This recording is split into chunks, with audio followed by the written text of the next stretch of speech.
Hello everyone, this is Gino Cuddy, and I figured I'd record a commentary for this video, as there has been more information brought to light about the Sherlock Holmes series, starring Ronald Howard. I recently read a wonderful article about the series on Blackgate.com, and it answered many questions I had about the show that I hope to clear up here.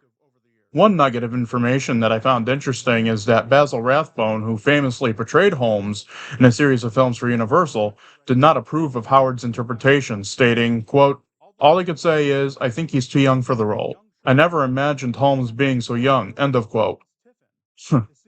Well, as I pointed out in my video, and was further pointed out in this article, this Holmes was meant to be younger.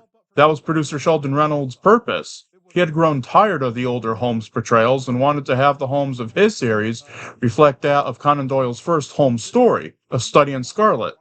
This leads me to suspect that Rathbone had not read the earlier Holmes novels, as the character was 27 years old in the initial story. As far as Howard Marion Crawford's Watson is concerned, reviewers are indeed mixed on his portrayal, but this article sticks with what I initially researched, in that this Watson was meant to distance itself from the bumbling Nigel Bruce interpretation, and that Marion Crawford's portrayal helped to evolve the character. Well, sadly, Marion Crawford would die of suicide by overdosing on sleeping pills in 1969. And I did make an error in my video where I stated that Marion Crawford portrayed other characters in the series. This is false. The only recurring cast member to do so was Archie Duncan, who portrayed Inspector Lestrade, and would periodically portray other characters throughout the course of the show's brief 39-episode run. While each episode was shot in 4 days, I made an error when I said it was a relaxed production. According to this article, Howard stated that he had to awaken early in the morning to study his script, and that the entire production felt rushed. His exact quote was, quote, "You must realize we were churning these films out at the rate of one every 4 days. It was really breakneck speed. It was a terribly concentrated effort to keep it going at all. After about 6 months, I was becoming dead beat. There was scarcely time to learn the lines," end of quote. Probably the most interesting fact gleaned from this article is that the first 2 episodes of the series, The Case of the Cunningham Heritage and The Case of Lady Beryl, were going to be released as a feature if the pilot didn't sell well. While it ultimately did, I would love to try my hand at Reynolds' proposed project, so stay tuned on that. I was also at least partially correct in stating that the stories written for the show were original. This is mostly true, but there were some which were inspired or taken verbatim from Conan Doyle's texts. Something interesting I forgot to mention was that this series resulted in Reynolds' widow falsely claiming that she owned the rights to the Holmes and Watson characters for many years. This has been substantiated not only by this article, but by a personal account from a member of the Nitrateville forums, which I am very happy to be a part of. This is pretty much all I wanted to say about this. I hope that I cleared some things up and corrected any misinformation that I may have spread regarding this rather wonderful series. I mean, the articles that I read pretty much stated that probably the one of the reasons for the series' abrupt ending and non-renewal was probably the weak scripts. And yeah, there are some episodes that are better than others, and some of the writing could have been fine-tuned and improved. But I still love the show. I just watched The Case of the Cunningham Heritage this morning, and I really loved every minute of it. I really love the humorous and intellectual portrayal of Holmes that Howard provides. And, while watching the episode and watching, the series in general, it sort of brought me to a conclusion that the character Sherlock Holmes could possibly be autistic, which actually makes me quite proud considering I'm on the spectrum myself, because, it shows that, we're not just a bunch of bumbling nonverbal idiots, that we can actually put 2 and 2 together and make 4, you know what I mean? So, and honestly, I'm not the only one who thinks that Holmes is autistic. There are many people, like, just search up Sherlock Holmes autistic, and you'll find numerous articles from people trying to, make the claim that Holmes was autistic. And I'm in the camp that thinks he was, because, he's so finely detailed.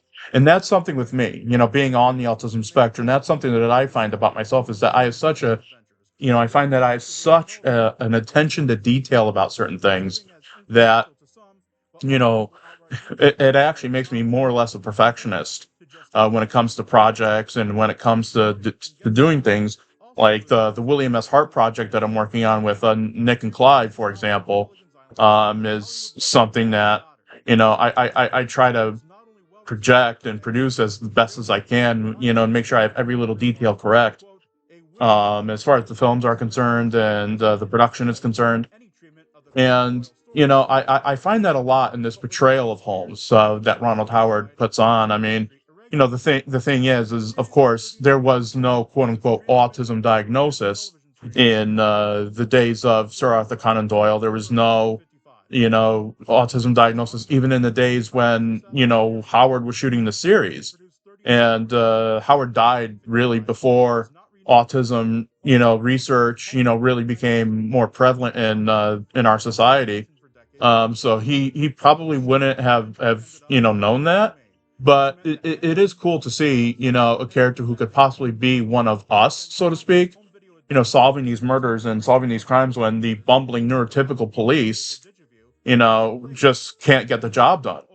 And it's fascinating, it's interesting, it's breathtaking, and almost a revelation, watching, at least this little nugget of Holmes history. So for that, I love the show too, because, if Holmes is indeed autistic, I mean, unfortunately, Conan Doyle is no longer with us and hasn't been with us for some time.